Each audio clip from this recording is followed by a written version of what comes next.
मैं देवेंद्र पटेल पिछले कई वर्षों से शिक्षण कार्य में संलग्न हूँ। अनेक परेशानियों के चलते कई बार विद्यार्थी अध्यापकों के समक्ष शिक्षा लेने के लिए उपस्थित नहीं हो पाते हैं। इस समस्या के दृष्टिगत मैंने YouTube पर एक नया प्लेटफार्म DPM क्लासेस के नाम से बनाया है, जिसमें विद्यार्थियों को क्लास के पैरेलल सारी सुविधाएं जैसे लेक्चर, नोट्स, एक्सरसाइज सॉल्विंग सब कुछ टोटल फ्री उपलब्ध कराया जा रहा है। इसका लाभ उठाएं। धन्यवाद। स्टूडेंट्स, आज हम कॉन्टिन्यूटी एंड डिफरेंशिएबिलिटी में डिफरेंशिएशन की क्लास की शुरुआत कर रहे हैं। एक बार फिर से आप जानते हैं क्लास 12th में डिफरेंशिएशन एक लंबा टॉपिक है, तो आज हम पार्ट 7 की शुरुआत कर रहे हैं। Exercise 5C page number 269। ये क्वेश्चन नंबर 11 इस प्रकार से लिखा गया है, y = sin inverse √1 - x + cos inverse √x। इसको डिफ्रेंशिएट करना है। आपको बताता हूँ कि साइन इनवर्स को चाहे तो सबसे पहला काम cos इनवर्स में बदल लें, या फिर इसको cos इनवर्स को साइन इनवर्स में बदल लें और तब डिफ्रेंशिएट करें, या फिर सीधे दोनों का अलग अलग डिफ्रेंशिएशन कर दें, तब भी रिजल्ट सेम आने वाला है। क्योंकि डिफ्रेंशिएशन में रिजल्ट सभी केसेस में नहीं बदलता है, ज़्यादातर केसेस में रिजल्ट सेम आ जाता है, आप चाहे जो ऑपरेशन अप्लाई करें। तो यहाँ पर कैलकुलेशन को आसान करने के लिए आपको एक फार्मूला बताता हूँ कि साइन इनवर्स को cos इनवर्स के फॉर्म में कैसे बदलते हैं। cos inverse x = sin inverse √1 - x²। ये फार्मूला आपको इनवर्स ट्रिग्नोमेट्रिक फंक्शन में बताया जा चुका है। तो यहाँ पे cos inverse x = sin inverse √1 - x²। ये तो सही है, लेकिन आपको और बेहतर तरीके से समझाने के लिए लिखता हूँ sin inverse x = cos inverse √1 - x²। यहाँ पर इसे हम x कंसीडर करेंगे। Implies that y = sin inverse को cos इनवर्स के फॉर्म में लिख रहा हूँ, तो cos इनवर्स √1 - x²। मैंने कहा कि इसे x कंसीडर कर रहा हूँ, तो √1 - x का होल स्क्वायर। आगे है हमारे पास प्लस cos इनवर्स √x यहाँ पे बना हुआ है।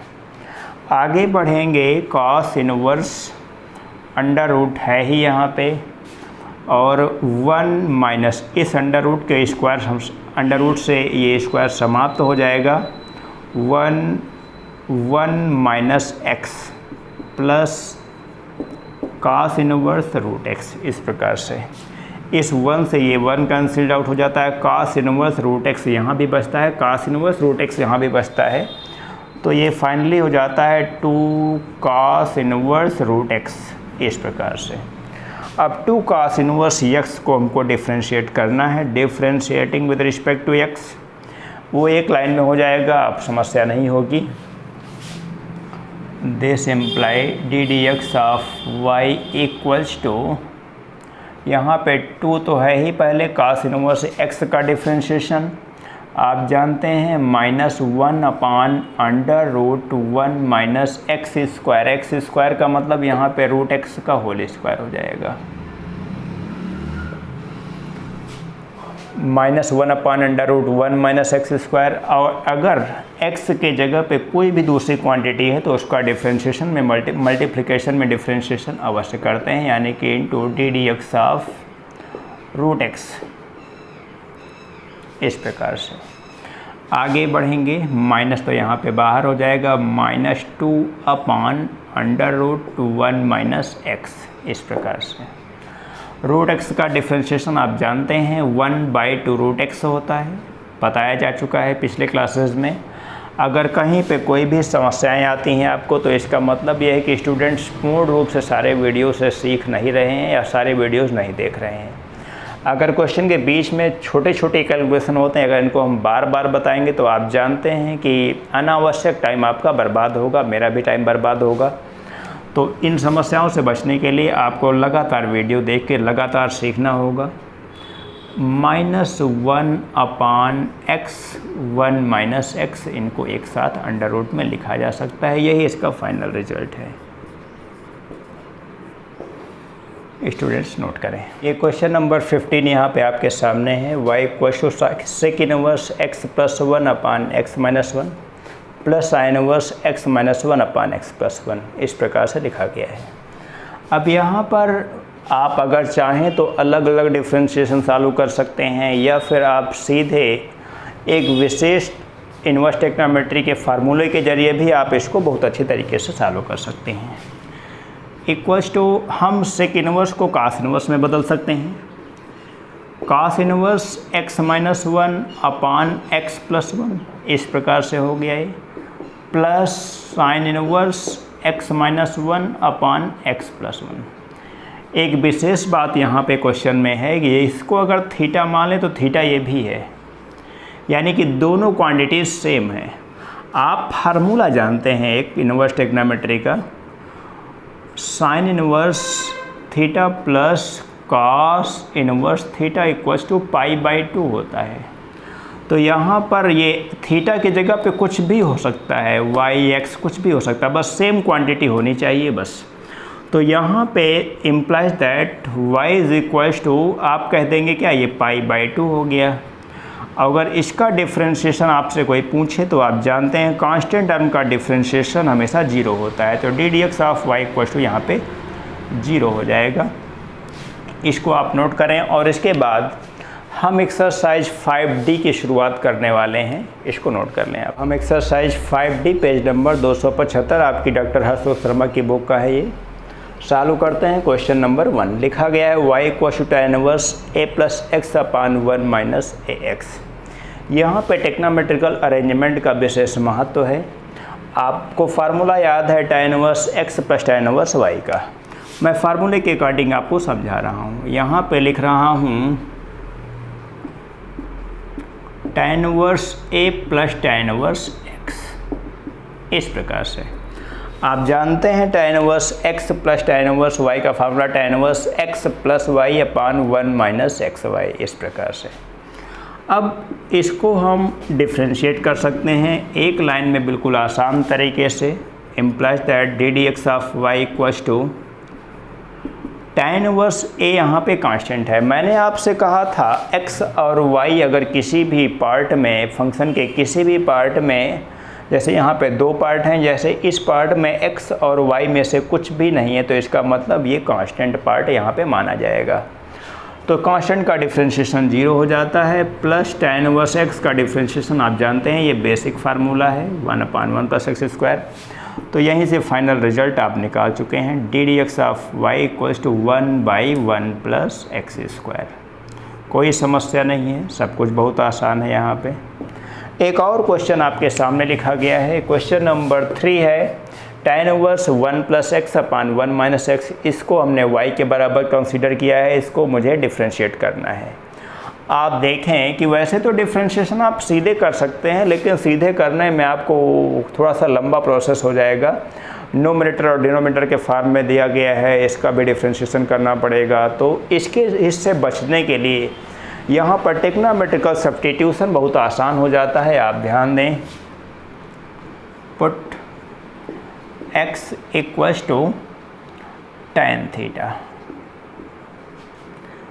implies that y equals to tan inverse 1 plus tan theta upon 1 minus tan theta।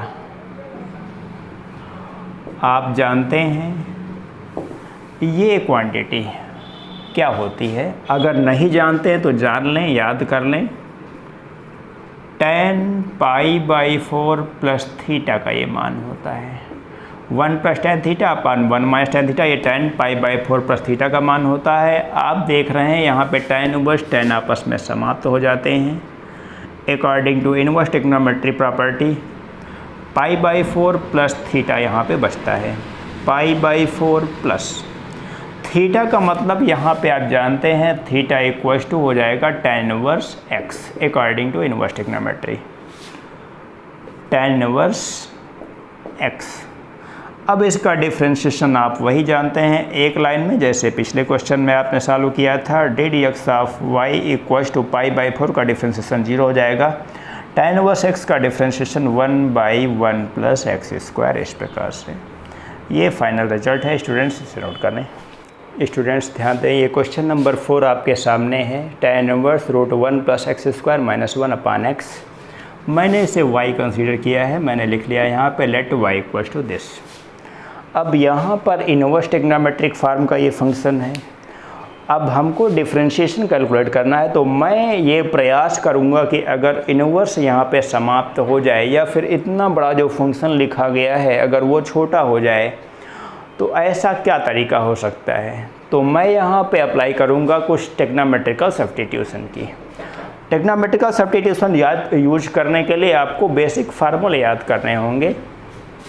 Put x = tan theta. आप ध्यान दें, implies that y = tan inverse. आप देखें यहाँ पे tan थीटा के अलावा कोई सब्स्टिट्यूशन हो भी नहीं सकता है, या तो cot थीटा भी हो सकता है, लेकिन tan थीटा या cot थीटा आप कुछ भी रखेंगे तो रिजल्ट आपका सेम मिलेगा। tan इनवर्स यहाँ पे हो जाएगा 1 + tan² थीटा -1/tan थीटा। इस प्रकार से लिखा गया है। आगे बढ़ेंगे, tan इनवर्स 1 + tan² थीटा यानी कि sec² थीटा, यानी कि यहाँ पे सीधे मिलेगा केवल sec थीटा -1/tan थीटा। अभी तक समस्या नहीं हुई। अब इसको sec को sin cos में और tan को भी sin cos के फॉर्म में चाहिए, यानी कि पूरे फंक्शन को sin और cos के फॉर्म में यहाँ पे चेंज करता हूँ। इक्वल्स टू हो जाएगा tan इनवर्स 1/cos थीटा -1 अपान tan थीटा को लिखूँगा यहाँ पे sin थीटा /cos थीटा। इसके बटे में 1 लिख सकता हूँ। आप आगे बढ़ें, इक्वल्स टू हो जाएगा ये tan इनवर्स, अंश की क्वांटिटी को पहले सॉल्व करता हूँ, ये हो जाएगा 1 - cos थीटा, टोटल के अपान में केवल बचेगा ये sin थीटा। छोटे छोटे कैलकुलेशन आप जानते हैं। अब 1 - cos थीटा 2 sin² थीटा/2, ये मोस्ट इम्पॉर्टेंट फार्मूले अक्सर यूज किए जाएंगे। 1 - cos थीटा = हो जाएगा 2 sin² थीटा/2, और sin थीटा के जगह पे यहाँ पे यूज करूँगा, ये तो आप जानते हैं, sin थीटा = 2 sin थीटा/2 cos थीटा/2। तो इन दोनों फार्मूलों को यहाँ पे सब्स्टिट्यूट करूँगा।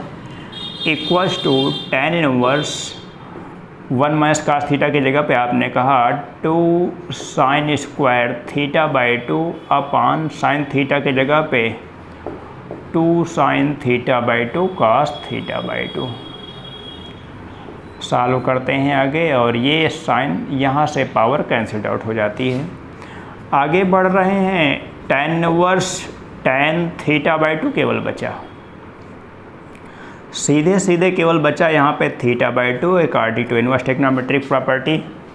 अब थीटा की जगह पे यहाँ पे क्या यूज करने वाले हैं, यहाँ पे एक लाइन लिखता हूँ, implies that theta = tan inverse x। इसको आप जानते हैं पहले से। यहाँ पे हो जाएगा 1/2 tan इनवर्स x। ये है यहाँ पे y का फाइनल रिजल्ट, यानी कि y का ये एक प्रकार से चेंज करके जो सिंप्लीफिकेशन फार्म आया वो इस प्रकार से आ गया है। अब इसको एक लाइन में आप डिफ्रेंशिएट कर सकते हैं। Differentiating with respect to x, ddx of y = 1/2 tan inverse x का डिफ्रेंशिएशन 1 + x² हो गया है। बस यही इसका फाइनल रिजल्ट है, इसको नोट करें। ये क्वेश्चन नंबर 11 आपके सामने है। y = tan inverse 1 + sin x अपान cos x। इसको कैसे डिफ्रेंशिएट करते हैं, ये जो नोमरेटर और डिनोमिनेटर के फॉर्म में एक फंक्शन लिखा गया है, इसको मैं कैसे तब्दील करता हूँ आसान तरीके से देखता हूँ। यहाँ पे हो जाएगा tan इनवर्स, यहाँ पे जो 1 + sin x लिखा गया है, आप इसको cos x/2 + sin x/2 का होल स्क्वायर लिख सकते हैं। cos x/2 + sin x/2 का होल स्क्वायर आप सॉल्व करके देख सकते हैं, इससे यही चीज़ आएगी। और एक और बात है कि cos x को लिख सकते हैं cos square x by two minus sine square x by two, cos square x by two minus sine square x by two.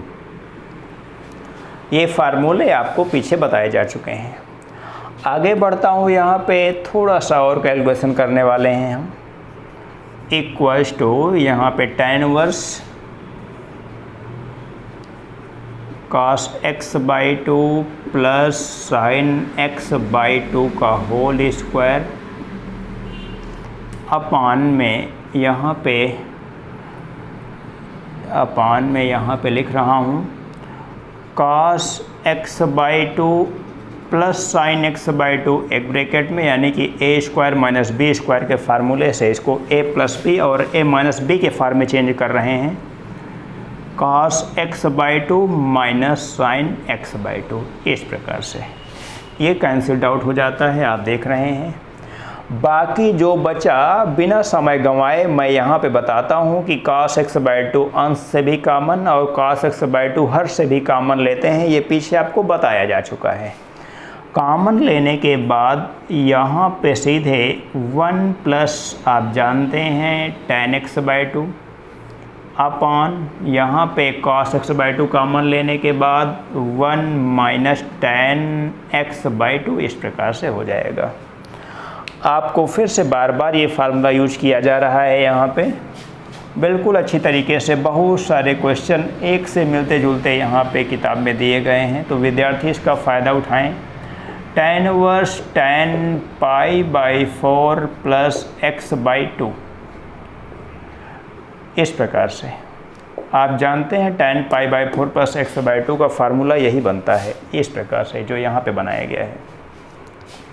tan inverse tan यहाँ पे इनवर्स ट्रिग्नोमेट्री की प्रॉपर्टी के अनुसार ये समाप्त हो जाएंगे, बचेगा केवल पाई by 4 plus x by to. हमने कोई अलग से सब्स्टिट्यूशन तो यहाँ पे यूज नहीं किया था, सीधे हमने केवल ट्रिग्नोमेट्रिकल फार्मूलों को अलग तरीके से लिख के यहाँ पे कैलकुलेशन किया है, तो कोई सब्स्टिट्यूशन की समस्या नहीं यहाँ पे। सीधे अब इसको डिफ्रेंशिएट करेंगे एक लाइन में, differentiating with respect to x। आप जानते हैं पाई बाई 4 कांस्टेंट क्वांटिटी, इसका डिफ्रेंशिएशन 0 हो जाएगा। x बाई टू का डिफ्रेंशिएशन 1 बाई टू, आप जानते हैं x का differentiation 1। That's final result. Okay, ये क्वेश्चन नंबर 15 आपके सामने है और यहाँ पे एक बड़ा सा फंक्शन दिख रहा है tan inverse √1 plus square plus under minus x square upon में यहाँ पे केवल प्लस के जगह पे नेगेटिव रख दिया गया है बस। तो मैं यहाँ पे आपको बताता हूँ कि इतने बड़े इनवर्स ट्रिग्नोमेट्री फंक्शन का डिफरेंशिएशन हम बिना सब्स्टिट्यूशन के अच्छे तरीके से नहीं सॉल्व कर सकते हैं।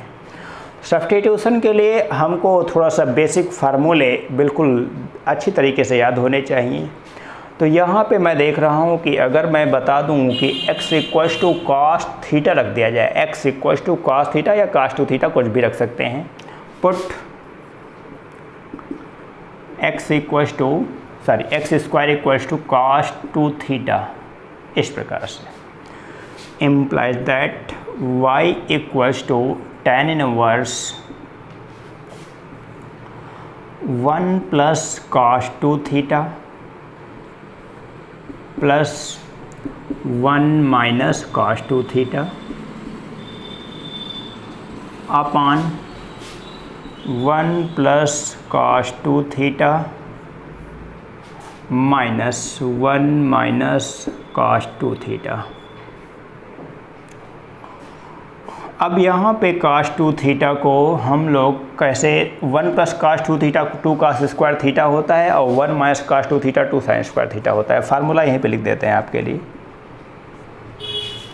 1 plus cos two theta equals to 2 cos square theta और 1 माइनस cos टू थीटा होता है 2 साइन स्क्वायर थीटा। फटाफट यहाँ पे फार्मूला यूज करने वाले हैं।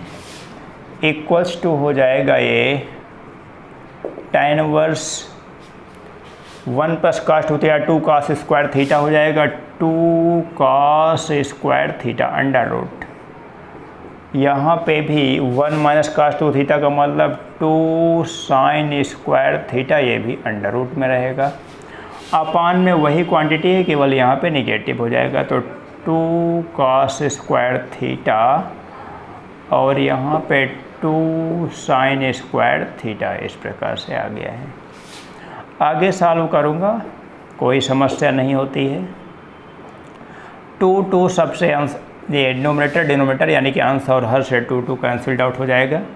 यहाँ पे केवल बचेगा cos theta plus sin theta upon cos theta minus sin theta. अब हम यहाँ पे, आप जानते हैं ऐसे क्वेश्चन पीछे आप सॉल्व कर चुके हैं। cos थीटा कॉमन लेने के बाद tan inverse 1 plus tan theta upon 1 minus tan theta. लगातार ऐसे क्वेश्चन आप सॉल्व कर रहे हैं। Equals to tan inverse tan pi by 4 plus theta. फटाफट आप जानते हैं केवल पाई बाई 4 प्लस थीटा बचा। पाई बाई 4 अभी तो डिफ्रेंशिएशन किया नहीं जा सकता क्योंकि हमने एक एक्स्ट्रा यहाँ पे सब्स्टिट्यूशन यूज किया था। यहाँ पे आप समझने का प्रयास करें। Implies that 2 theta equals to cos inverse x square और थीटा इक्वल्स टू हो जाएगा 1/2 cos इनवर्स x स्क्वायर। इस चीज़ को आपको समझना है यहाँ पे। तो यहाँ पे थीटा की जगह पे हम लोग वही सब्स्टिट्यूशन यूज करेंगे, plus 1/2 cos inverse x square. यहीं पे एक लाइन में डिफ्रेंशिएशन हो जाएगा, differentiating with respect to x। This implied dx of y equals to pi by 4 constant है, इसका डिफ्रेंशिएशन 0 हो जाएगा। यहाँ पे 1/2 लिखा हुआ है पहले ही, और cos इनवर्स का differentiation -1 upon under root 1 minus x square का मतलब यहाँ पे x स्क्वायर का होल स्क्वायर हो जाता है, इनटू x स्क्वायर का डिफ्रेंशिएशन टू x यहाँ पे यूज किया जाएगा। आगे बढ़ेंगे, -2x upon 2 under root 1 minus x to power 4 हो जाएगा यहाँ पे, इस प्रकार से। इस 2 से ये 2 कैंसिल्ड आउट होता है, यही फाइनल रिज़ल्ट आपका हो जाएगा। इस पार्ट को यहीं पे समाप्त करूँगा और उम्मीद करता हूँ कि ज़्यादातर क्वेश्चन आपको बहुत अच्छा समझ में आ चुका है।